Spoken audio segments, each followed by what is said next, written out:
Macan tutul salju atau nama lain Panthera uncia, merupakan salah satu kucing besar yang paling sulit dijumpai di dunia.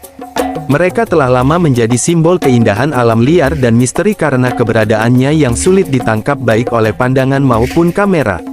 Kucing besar ini dijuluki hantu pegunungan karena kemampuannya menghilang di antara tebing-tebing tinggi, serta kemampuan beradaptasi di lingkungan yang ekstrim dan keras. Mereka dianggap sebagai predator puncak, keberadaannya sangat berperan vital dalam menjaga keseimbangan ekosistem di habitat aslinya.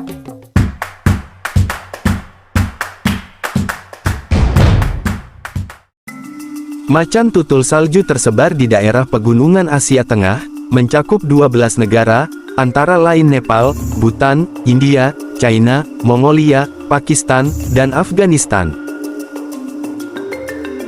Habitat utamanya berada pada ketinggian antara 3.000 hingga 5.500 meter di atas permukaan laut. Mereka hidup di dataran tinggi berbatu, lereng gunung yang curam, dan hutan subalpin, tempat suhu bisa turun drastis. Selama musim panas, mereka sering berpindah ke area yang lebih tinggi, sementara pada musim dingin, mereka turun ke daerah yang lebih rendah untuk mencari mangsa. Lingkungan mereka sangat keras, dengan sedikit vegetasi, curah hujan rendah, serta musim dingin yang panjang dan sangat dingin. Kondisi ini menuntut adaptasi khusus pada macan tutul salju untuk dapat bertahan hidup. Macan tutul salju memiliki ciri khas yang membuat mereka cocok hidup di habitat pegunungan tinggi. Bulu mereka berwarna abu-abu keperakan dengan bintik hitam besar di punggung dan ekor, serta bintik-bintik lebih kecil di bagian kaki dan wajah. Bulu yang tebal, hingga mencapai 12 cm, memberikan insulasi yang sangat baik dari suhu dingin. Ekor macan tutul salju bisa mencapai panjang hampir setengah dari ukuran tubuhnya. Ekor ini digunakan untuk menjaga keseimbangan saat melompat di medan berbatu, serta melindungi tubuhnya dari dingin saat tidur dengan melilitkannya di sekitar tubuh.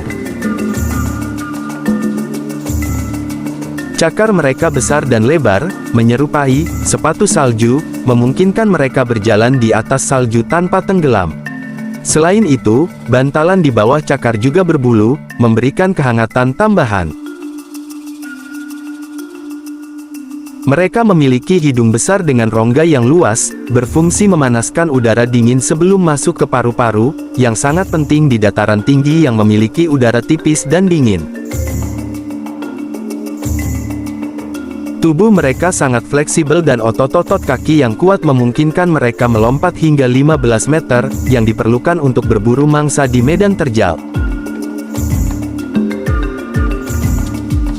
Macan tutul salju terkenal dengan perilaku soliternya, kecuali pada masa kawin atau induk yang merawat anak-anaknya. Mereka adalah makhluk nokturnal, lebih aktif saat senja dan malam hari, serta memiliki wilayah jelajah yang sangat luas. Seekor macan tutul salju bisa menguasai area hingga 200 km persegi, tergantung ketersediaan mangsa. Mereka menggunakan suara mendengkur atau menggeram sebagai bentuk komunikasi antar individu, meskipun jarang sekali terdengar meraung seperti kebanyakan kucing besar lainnya.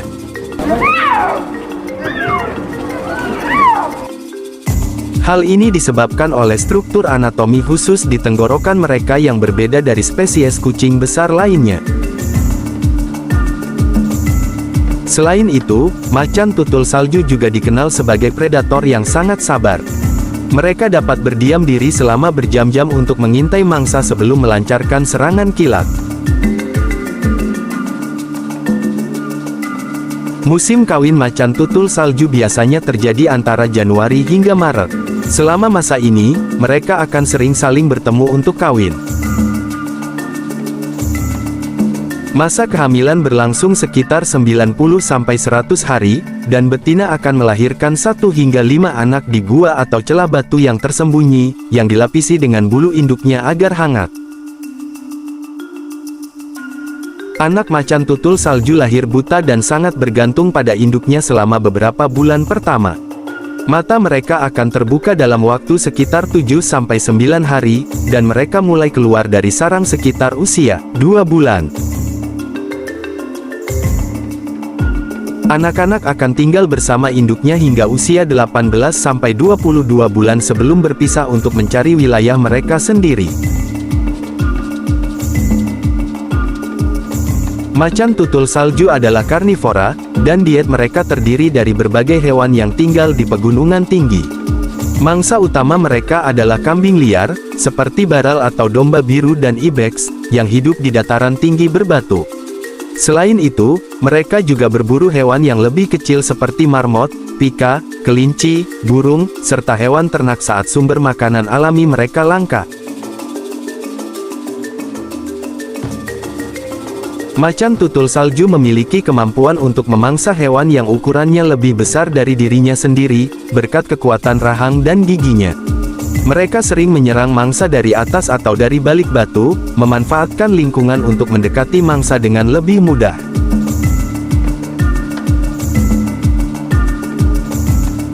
Sebagai predator puncak, macan tutul salju memainkan peran penting dalam menjaga keseimbangan ekosistem pegunungan.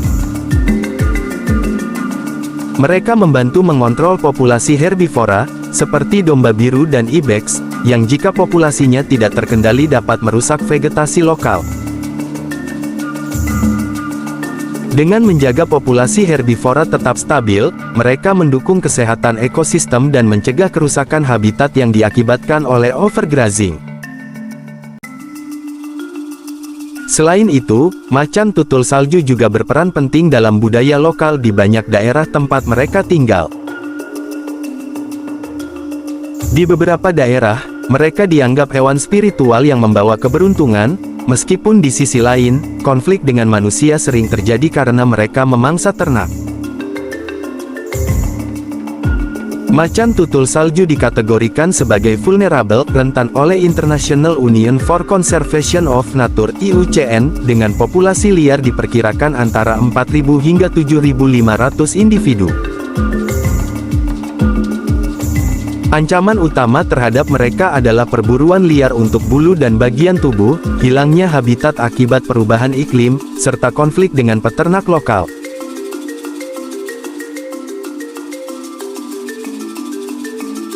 Sebagai salah satu kucing besar yang paling karismatik dan misterius, macan tutul salju adalah bagian penting dari alam liar pegunungan Asia Tengah. Keberadaan mereka tidak hanya penting bagi keseimbangan ekosistem, tetapi juga bagi warisan budaya dan ekologi kawasan tersebut. Melindungi mereka dari ancaman eksternal adalah tanggung jawab bersama untuk menjaga keberlangsungan kehidupan di dataran tinggi ini.